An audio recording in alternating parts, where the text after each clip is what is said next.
क्या पेट के कैंसर्स के लिए रोबोटिक सर्जरी सही है? Can robotic surgery be performed for abdominal और स्टमक कैंसर्स? आज इसके बारे में हम इंफॉर्मेशन लेंगे। नमस्ते, मैं doctor Aditya Kulkarni. I am a robotic gastro and cancer surgeon. Oasis clinic Pune में प्रैक्टिस करता हूँ और मेरा एरिया ऑफ इंटरेस्ट है robotic and laparoscopic surgery for abdominal tumours, cancers and other abdominal conditions. तो आज हम डिस्कस करेंगे रोबोटिक सर्जरी के बारे में और स्पेसिफिकली रोबोटिक सर्जरी का एब्डोमेन के यानी कि पेट के अंदर के कैंसर्स की सर्जरी परफॉर्म करने के लिए क्या रोल होता है। तो सबसे पहले ये जानते हैं कि रोबोटिक सर्जरी एग्जैक्टली होता क्या है। रोबोटिक सर्जरी ये मिनिमली इन्वेजिव सर्जरी का एक पर्टिकुलर टाइप है। मिनिमली इन्वेजिव सर्जरी को की होल सर्जरी भी कहा जाता है और बेसिकली ये एक ऐसे टाइप की सर्जरी है जहाँ पर पेशेंट के शरीर के ऊपर कम से कम चीरे लगा के, कम से कम इंसिजन लगा के हम ऑपरेशन करने की कोशिश करते हैं। रोबोटिक सर्जरी एक की होल सर्जरी का ही टाइप है जिसमें कि पेशेंट के शरीर पे कुछ छोटे छोटे घाव या छोटे छोटे इंसिजन जो 1 सेंटीमीटर से भी कम होते हैं, ऐसे इंसिजन्स के थ्रू हम कुछ इंस्ट्रूमेंट्स इंसर्ट करके इस सर्जरी को परफॉर्म करते हैं। अब रोबोटिक सर्जरी में सर्जन जो है वो पेशेंट के साइड पे खड़े होके सर्जरी नहीं करता है। पेशेंट के ऊपर सर्जरी एक रोबोट के द्वारा की जाती है, जिस रोबोट का कंट्रोल पूरी तरह से सर्जन के हाथों में होता है। जो मूवमेंट्स सर्जन साइड में बैठ के या कंसोल पे बैठ के परफॉर्म करता है, वही एग्जैक्ट मूवमेंट्स रोबोट पेशेंट के बॉडी के अंदर परफॉर्म करता है। तो ये होता है in short about robotic surgery.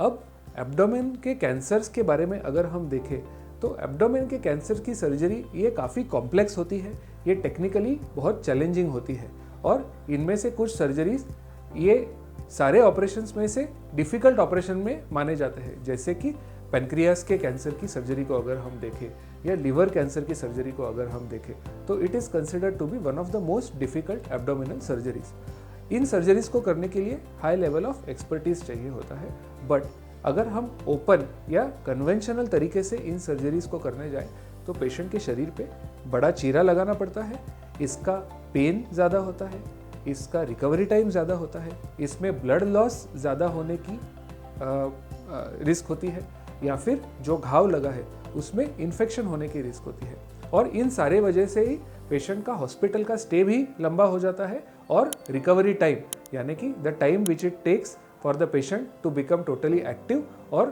join back to the work और other routine activity, ये टाइम भी ज़्यादा लंबा हो जाता है। तो इस पर्टिकुलर सिनेरियो में रोबोटिक सर्जरी हमारी हेल्प कर सकती है।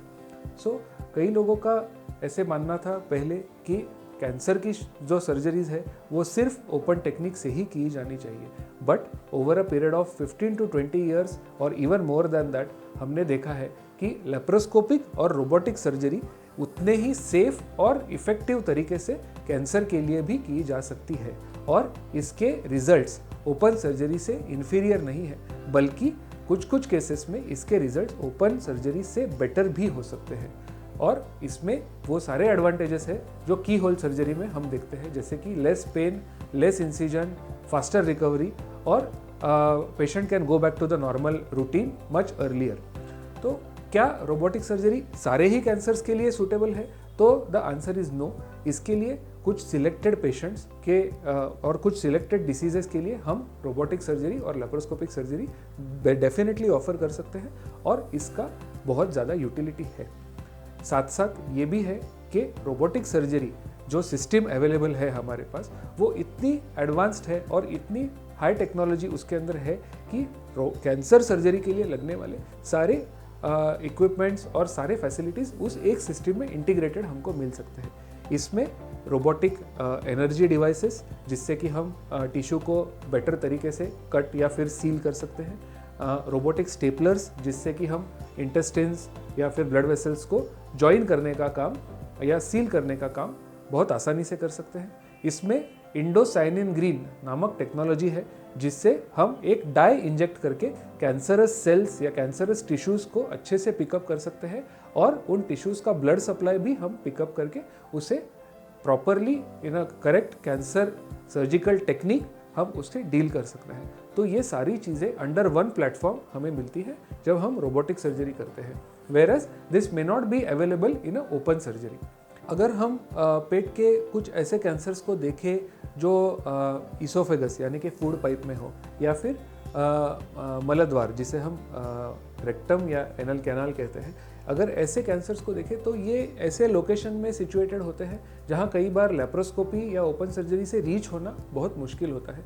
But with the help of robotic surgery we can easily reach even to this difficult to access areas जहाँ पे लेप्रोस्कोपी करना बहुत ज़्यादा डिफ़िकल्ट हो सकता है, but with a robot it becomes much easier. इसके साथ साथ कई और एडवांटेजेस भी है, जैसे 10 to 12 times magnified vision and 3 dimensional vision. इसके साथ साथ जो रोबोट के इंस्ट्रूमेंट्स होते हैं, दीज आर डिजाइंड इन सच अ वे कि ये अपने ह्यूमन हैंड के जो मूवमेंट्स होते हैं वो एकदम 100% रेप्लिकेट कर सकते हैं, और इसमें 7 डिग्रीज ऑफ फ्रीडम होते हैं एज कम्पेयर टू लेप्रोस्कोपी जहाँ पे सिर्फ 4 डिग्रीज ऑफ फ्रीडम हमको मिलते हैं, और इस पे 360 डिग्री मोशन हमको अवेलेबल है। तो all of these things make the difficult और technically challenging cancer surgery a little easier, और इसे सेफली भी किया जा सकता है। तो definitely there is a role of robot for performing cancer surgeries, but at the same time 2 चीज़ों का ख्याल रखना बहुत ज़रूरी है। Number 1, robotic surgery is not something which can be done by any surgeon.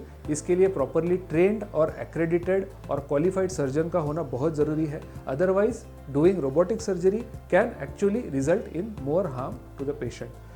Number 2, इसमें आपके डॉक्टर का ओपिनियन बहुत इंपॉर्टेंट है, वेदर द पेशेंट और दैट पर्टिकुलर डिसीज ये रोबोटिक सर्जरी के लिए सूटेबल है या नहीं। तो इसके लिए आपके डॉक्टर की सलाह लेना बहुत ज़रूरी है, but definitely enquire with your doctor whether you are a candidate for robotic surgery if you have any kind of a abdominal tumour और एब्डोमिनल कैंसर। अगर आपको रोबोटिक सर्जरी से रिलेटेड कोई भी इंफॉर्मेशन चाहिए तो please feel free to reach out to me at any time. You can write to me, you can call me, और you can email me. Thank you very much.